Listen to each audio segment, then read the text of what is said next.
നിങ്ങൾ എത്ര കഷ്ടപ്പെട്ടാ സമ്പാദിക്കുന്നത്? നിങ്ങളുടെ ശമ്പളം ഇത്രയേ ഉള്ളൂ എന്ന് നിങ്ങളെ കളിയാക്കി സംസാരിക്കാന്ന് വിചാരിക്കൂ. അങ്ങനെയാണെങ്കിൽ അത് അവരുടെ തെറ്റാണ്. ഞാൻ ദിവസവും മദ്യപിക്കുന്ന ആളാന്ന് പറയുമ്പോ എനിക്കും കൂടി വാങ്ങിച്ചിട്ട് വാന്ന് പറയുന്നതും തെറ്റ് തന്നെയാണല്ലോ. ഇതൊന്നും ഇല്ലെങ്കിൽ നിങ്ങളുടെ ഭാര്യയ്ക്ക് ഡിവോഴ്സ് കൊടുക്കാനുള്ള റീസൺസ് നേരത്തെ പറഞ്ഞിരുന്നു. അത് റെക്കോർഡായിട്ടുണ്ട്. നിങ്ങളുടെ ഫ്രണ്ട്സ് എല്ലാം എന്റെ വീഡിയോസ് കാണാറുണ്ടെന്ന് പറഞ്ഞില്ലേ? ഇത് മൾട്ടിപ്പിൾ ചാനൽസിൽ അപ്ലോഡ് ചെയ്തേക്കാം.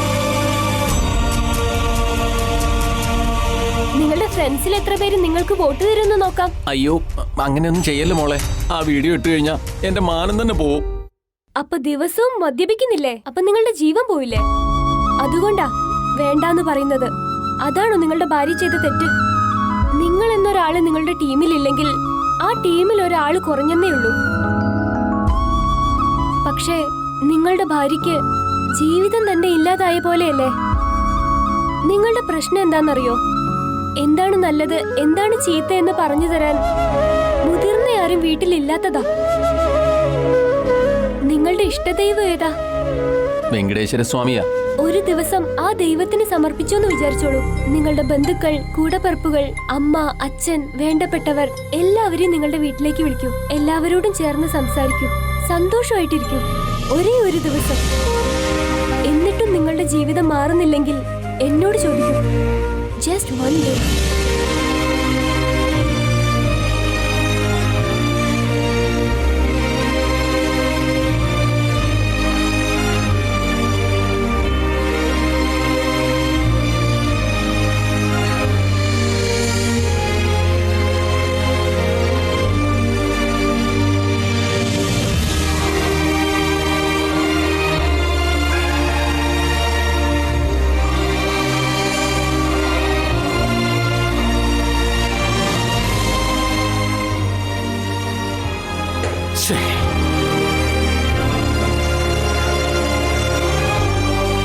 എന്താ അച്ഛാ, ശരണ്യ അച്ഛനോ എന്ന കേസ് ഒഴിവാക്കിയതിന്റെ ഫീലിംഗിലാണോ? എന്താ ചെയ്യാനാ മോളെ, ചുരുങ്ങിയത് ഈ കേസിലെങ്കിലും ഫീസ് കുറച്ച് നന്നായിട്ട് വാങ്ങാന്ന് വിചാരിച്ചതാ. ഉള്ളം കയ്യിൽ വന്നിട്ട് വഴുതിപ്പോയ ഫീലായിപ്പോ എനിക്ക്. മോള് ചെയ്തത് നല്ല കാര്യ. രണ്ടുപേരും കൊള്ളാം. നീയും മാറാൻ പോകുന്നില്ല, അമ്മയും മാറാൻ പോകുന്നില്ല. പാവം നമ്മുടെ അച്ഛൻ.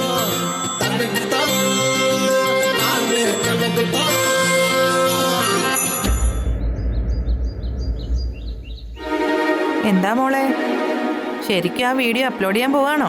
ഇല്ലമ്മേ, അത് ഞാൻ എടുത്ത ഉടനെ ഡിലീറ്റ് ചെയ്തു. പിന്നെന്തിനാ അവനോട് വെറുതെ നുണ പറഞ്ഞത്? അവര് രണ്ടുപേരും ഒരുമിച്ച് ജീവിക്കാൻ വേണ്ടി ഒരു നുണ പറഞ്ഞാലും അത് തെറ്റാവില്ലെന്ന് തോന്നി. അതുകൊണ്ട് അങ്ങനെയൊക്കെ പറഞ്ഞത്.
എൻ്റെ കുടുംബവും ഇവിടെ എൻ്റെ കൂടെ ജോലി ചെയ്യുന്ന മറ്റു കുടുംബങ്ങളും എല്ലാവരെയും കാത്തുകൊള്ളണേ എൻ്റെ ദൈവമേ.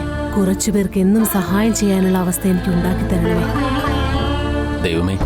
ഇന്ന് ബിസിനസ് സംബന്ധമായിട്ട് ആദ്യമായി ഒരു ഐഡിയ ഞാൻ എല്ലാവരെയും മുന്നിൽ അവതരിപ്പിക്കാൻ പോവാ. ഈ ഒരു ഐഡിയ എല്ലാവർക്കും ഇഷ്ടപ്പെടണേ, പ്രത്യേകിച്ചും എൻ്റെ ഈ അമ്മയ്ക്ക്.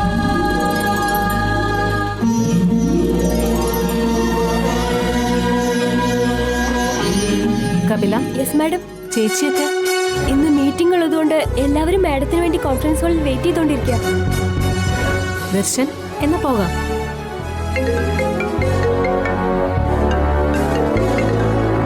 അമ്മ അമ്മ എന്തായാലും നടന്നോളൂ. ഞാനൊരു ഫോൺ ചെയ്തിട്ട് വന്നേക്കാം അങ്ങോട്ട്. എന്താ മോനെ ഇത്?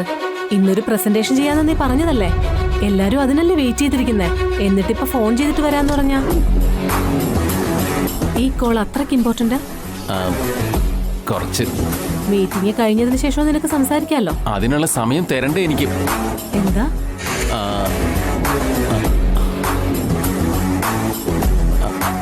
അത് പിന്നെ അധികം സമയം എടുക്കാതെ ഞാൻ വരാം. വെറും 2 മിനിറ്റ്, അതിനുള്ളിൽ ഞാൻ വരാം.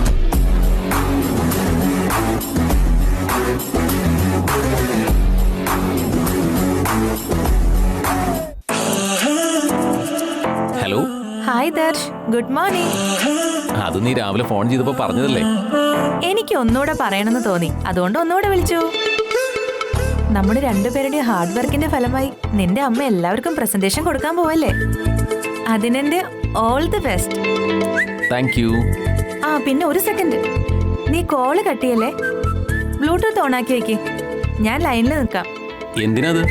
അവിടെ എല്ലാവരുടെയും മുമ്പിൽ വെച്ച് നീ പ്രസന്റേഷൻ കൊടുക്കുമ്പോ അവരുടെ എല്ലാവരുടെയും റിയാക്ഷൻ ഒക്കെ എനിക്കും അറിയാലോ. നിന്റെ ഐഡിയ കേട്ട് അവിടെയുള്ള എല്ലാവരും നിന്നെ അപ്രീഷിയേറ്റ് ചെയ്ത് നിനക്ക് വേണ്ടി കൈയടിക്കുമ്പോൾ ആ ശബ്ദം എനിക്ക് കേൾക്കണമെന്നുണ്ട്. ശരി ഹസൂർ. ഓക്കേ.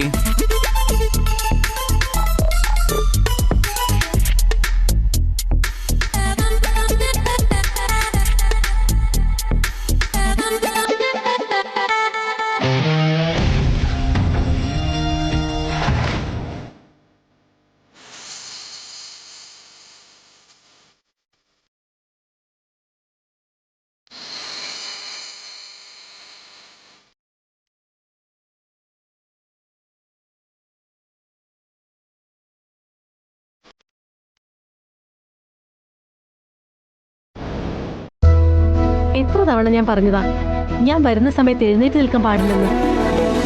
നമ്മൾ എല്ലാരും ഒന്നാണ്. നിങ്ങൾ ആരും തന്നെ എന്നെ ബോസായിട്ട് കാണരുത്. നിങ്ങളിൽ ഒരാളാണ് ഞാൻ. എല്ലാരും ഇരിക്കെ.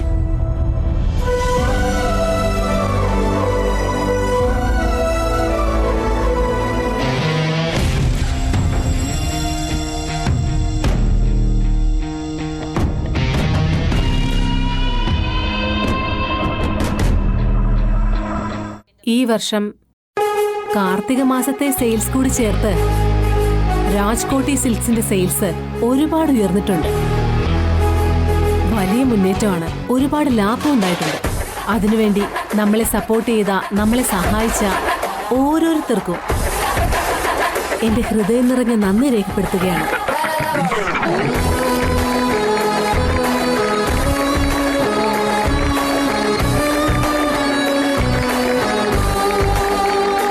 അതുപോലെ തന്നെ എന്റെ കുടുംബക്കാരല്ലാഞ്ഞിട്ട് പോലും എന്റെ കൂടെ ചേർന്ന് എന്റെ സുഖത്തിലും സന്തോഷത്തിലും പങ്കുചേർന്ന് നമ്മളോടൊപ്പം ചേർന്ന് ജോലി ചെയ്യുന്ന ഇവിടെ കൂടിച്ചേർന്നിട്ടുള്ള മറ്റംഗങ്ങൾ എല്ലാവർക്കും വർഷാവർഷം ഇവിടുന്ന് കൊടുക്കുന്ന ബോണസിനേക്കാളും കുറച്ച് കൂടുതലായി 10% ബോണസ് ഡിക്ലെയർ ചെയ്യുകയാണ്.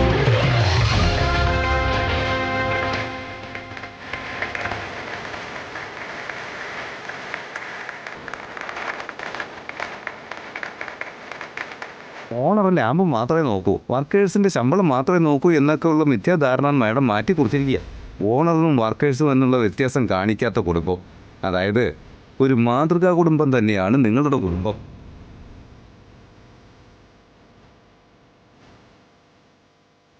ഒരുപാടൊന്നും പൊക്കി പറയില്ലെന്നേ, കണ്ണു തട്ടും.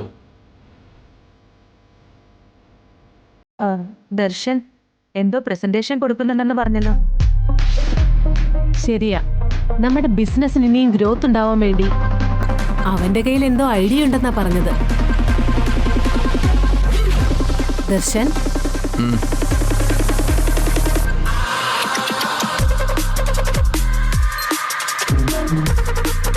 നമ്മുടെ രാജ്കോട്ടി സിൽക്സ് കൈത്തറി തുണികൾക്കും ട്രഡീഷണൽ വെയേഴ്സിനും പ്രസിദ്ധമായ കടയാണെന്ന് നിങ്ങൾക്ക് എല്ലാവർക്കും അറിയാവുന്ന കാര്യമാണ്.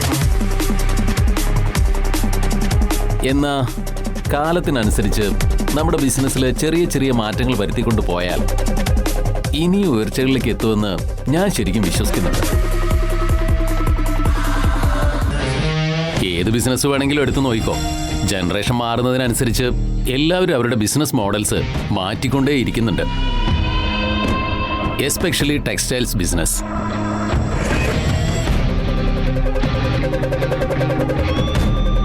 ഇതിന് വേണമെങ്കിൽ ഫാഷൻ എന്ന് പറയാം, അട്രാക്ഷൻ എന്ന് പറയാം, what ever it may be. വെറും 2% ആളുകൾ ഒഴിച്ച് ബാക്കിയുള്ള എല്ലാവരും മോഡേൺ വെയേഴ്സ് ആണ് പ്രിഫർ ചെയ്യുന്നത്.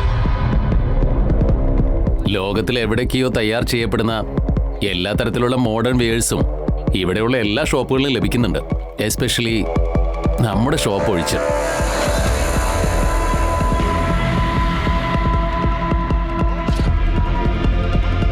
സ്ട്രെയിറ്റ് ആയിട്ട് നീ പോയിന്റിലേക്ക് വാ ദർശൻ.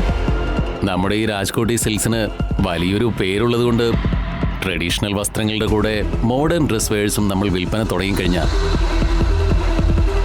ബിസിനസ് നല്ലപോലെ നടന്ന് നമ്മുടെ ലാഭവും അധികമാവുകയുള്ളൂ. അത് നമ്മളെ വീണ്ടും ഉയർച്ചയിലെത്തിക്കുന്ന എൻ്റെ അഭിപ്രായം. ഫോർ എക്സാമ്പിൾ,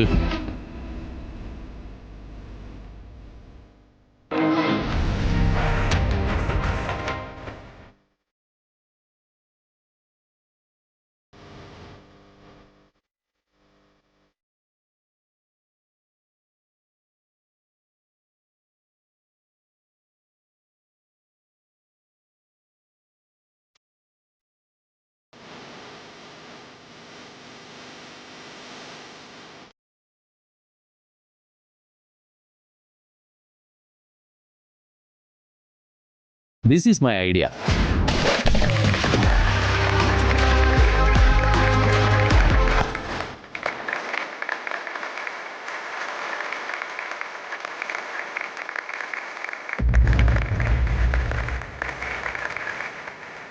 പ്രസന്റേഷൻ വളരെ നന്നായിരുന്നു Darshan. Thank you so much. നിന്റെ ഐഡിയ ഒരുപാട് നന്നായിട്ടുണ്ട് ദർശൻ. എന്താ നന്നായിരിക്കുന്നു മാത്രം പറയുന്നത്? സൂപ്പറായിട്ടുണ്ട്. ഇതുവരെയ്ക്കും നമ്മൾ ഒരേ റൂട്ടിലല്ലേ സഞ്ചരിച്ചുകൊണ്ടിരുന്നത്. നിങ്ങൾക്ക് എന്താ തോന്നുന്നത്? എനിക്ക് മോൻ പറഞ്ഞത് ശരിയാണെന്നാ തോന്നുന്നത്. ഇന്ന് മുണ്ടും സാരിയും ഒക്കെ ഉടുക്കുന്നവരെക്കാളും ജീൻസും ഷർട്ടും ഒക്കെ ഇടുന്ന ആളുകളാണ് ഇവിടെ കൂടുതലായിട്ടുള്ളതെന്നാ.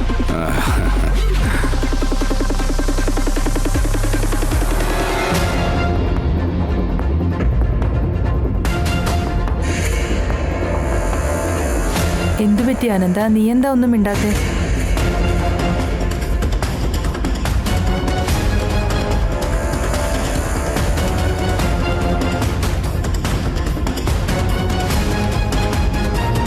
അതെ ചേട്ടാ. മാഡം, ദർശൻ ഇപ്പൊ പറഞ്ഞ കാര്യങ്ങളൊക്കെ നിങ്ങളും കേട്ടതല്ലേ? എന്താ അതിനെപ്പറ്റി പറയാനുള്ളത്?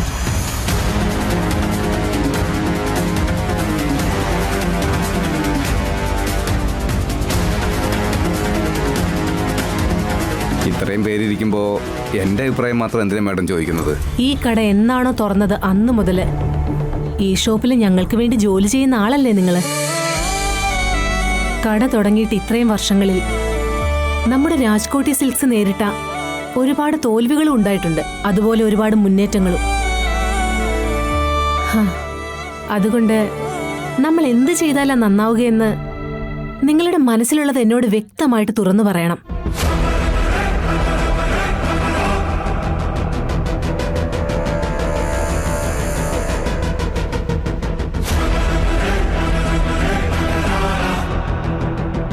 അവിടെയുള്ള എല്ലാവരും, നിന്റെ അച്ഛൻ ഉൾപ്പെടെ നിന്റെ പ്രസന്റേഷൻ നന്നായിരുന്നെന്ന് എല്ലാവരും പറഞ്ഞല്ലോ.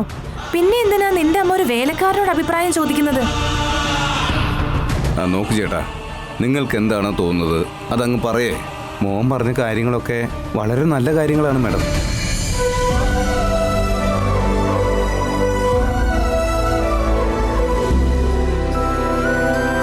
മോൻ പറഞ്ഞ ഈ കാര്യം നമ്മൾ ചെയ്യാതിരിക്കുന്നതാണ് നല്ലതെന്നാണ് എനിക്ക് തോന്നിയ അഭിപ്രായം മാഡം.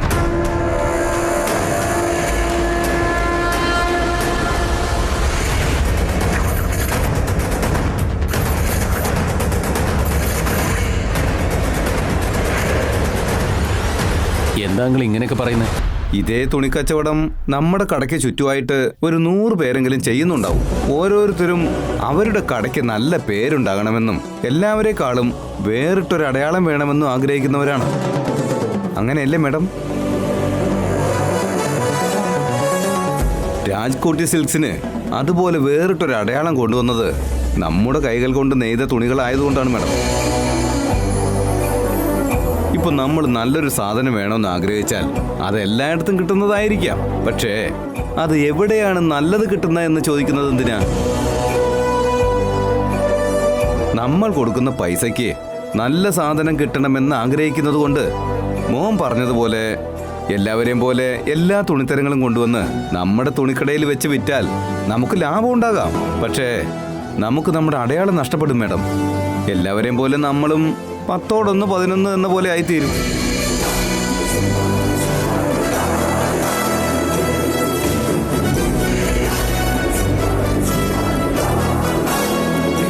എന്നോട് ക്ഷമിക്കണം മാഡം, എൻ്റെ മനസ്സിൽ തോന്നിയത് പറഞ്ഞെന്ന് മാത്രം.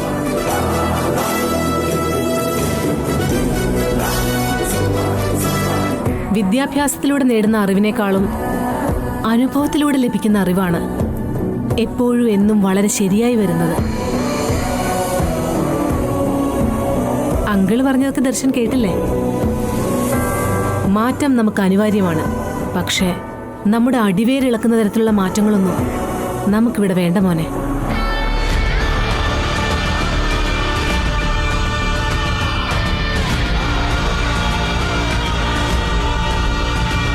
നീ പറഞ്ഞതുപോലെ ഒരുപാട് പേര് മോഡേൺ ഡ്രസ്സാണെന്ന് പ്രിഫർ ചെയ്യുന്നതെന്ന് എനിക്ക് നന്നായി അറിയാം. എന്ന് വെച്ച് ട്രഡീഷണൽ വെയറുകൾ മൊത്തമായി ഉപേക്ഷിച്ചെന്ന് പറയാൻ പറ്റില്ലല്ലോ. പാരമ്പര്യ വസ്ത്രങ്ങളിലുള്ള ആളുകളുടെ താല്പര്യം ഇപ്പം നീ ഇവിടെ പ്രസന്റേഷനിൽ പറഞ്ഞതുപോലെ പുറം രാജ്യങ്ങളിലൊക്കെ തുടങ്ങിക്കഴിഞ്ഞിരിക്കുകയാണ്. അതിനുള്ള തെളിവ് പുറത്തേക്കുള്ള നമ്മുടെ എക്സ്പോർട്സ് കൂടിയത് തന്നെയാണ്. കച്ചവടത്തിലെ ലാഭം മാത്രമല്ല, കുറച്ച് മൂല്യങ്ങൾ ഉണ്ടായിരിക്കണം. രാജ്കോട്ടി സിൽക്സിൽ നിന്നും ആളുകൾ പ്രതീക്ഷിക്കുന്നതും ഇതുതന്നെയാണ്. ജനങ്ങൾക്ക് ഇഷ്ടപ്പെടുന്നതും ഇതാണ്.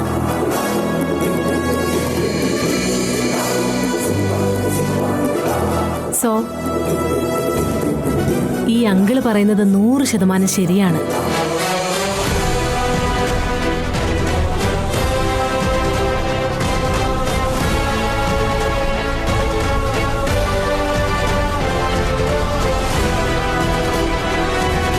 എവിടെ നിന്നോ ഉൽപ്പാദിപ്പിച്ചു വരുന്ന തുണികള് നമ്മുടെ ഷോപ്പിൽ കൊണ്ടുവന്ന് വിൽക്കുന്നതിനേക്കാളും നമ്മൾ തന്നെ നെയ്തെടുക്കുന്ന നമ്മുടെ തുണികളിൽ മോഡേൺ ആയിട്ടുള്ള ഐഡിയാസ് കൊണ്ടുവന്നാൽ മതിയാകുമല്ലോ.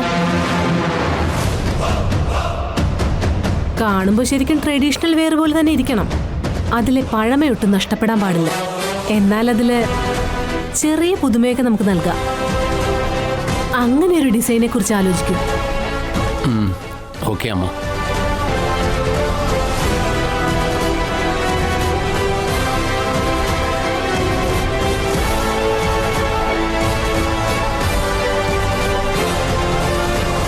സ്വന്തം മകൻ പറഞ്ഞ ഐഡിയേക്കാളും ഒരു വേലക്കാരൻ പറഞ്ഞ ഐഡിയക്കാണ് വില കൂടുതലെന്ന് തോന്നുന്നു നിന്റെ അമ്മയ്ക്ക്. ഹലോ,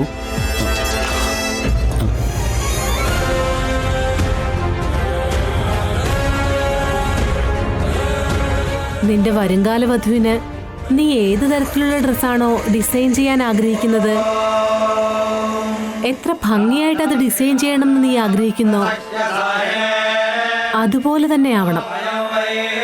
ഞാൻ പറഞ്ഞത് മനസ്സിലായോ?